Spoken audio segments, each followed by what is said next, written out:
Well, what do we learn this week about Expertise Fuse Reanimator? And I don't know. Okay. We didn't win a single match. Didn't happen.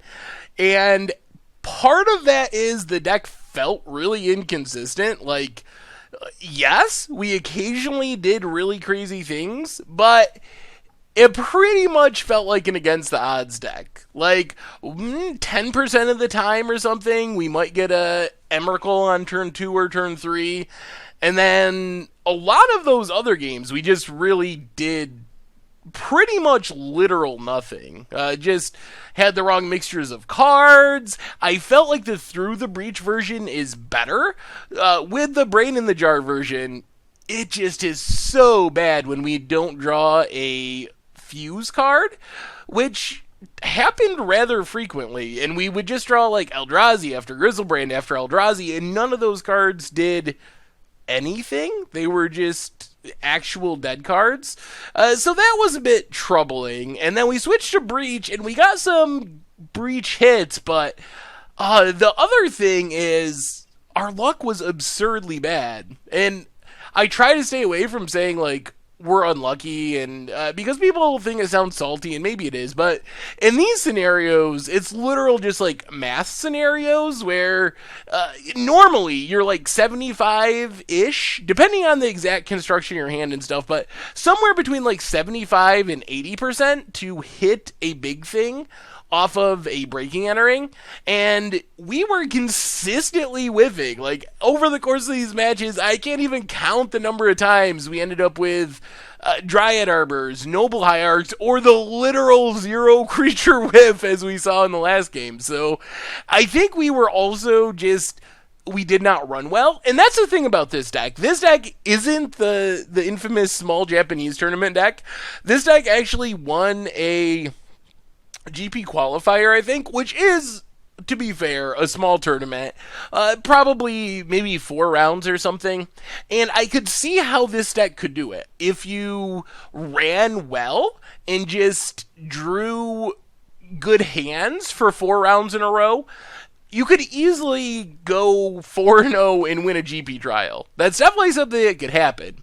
On the other hand, as we learned today, you can definitely draw bad, or maybe this is even average for the deck, and go 0-4 or 0-6 as we did. It just could not win a game, and there were situations where we would have won games, and I think we were favored to win games, and it still just didn't work. So there is a really frustrating amount of inconsistency in this deck, and it just isn't assembled in a...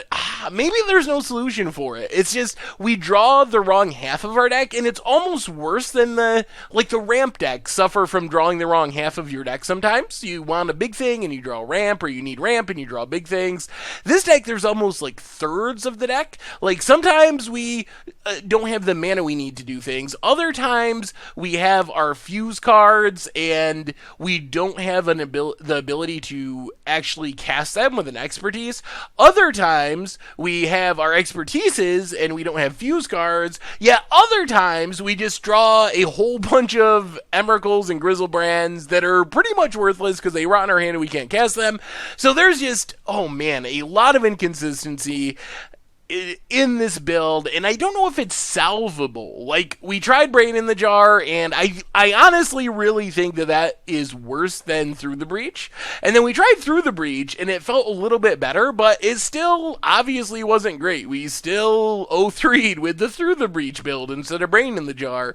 So it's not that this can't work, and we've seen people trying like Goryo's Vengeance builds with Karizev's Expertise and Breaking Entering. Some of those seem to be doing okay. So maybe there's a way to implement this, but it seems like the all-in Expertise plan is just really inconsistent and suffers from some pretty significant just variance issues where you draw cards in the wrong order, and then even when you draw cards in the right order and it looks like you got the nuts, at least for us, you still just whiff a really high percentage of the time, which by the math, like I said, you shouldn't. Like, in that sense, we did get unlucky. Like, when we resolve a Breaking and Entering, we should be hitting. Odds are in favor, significantly in favor for us to hit one of our big things and likely just win the game there.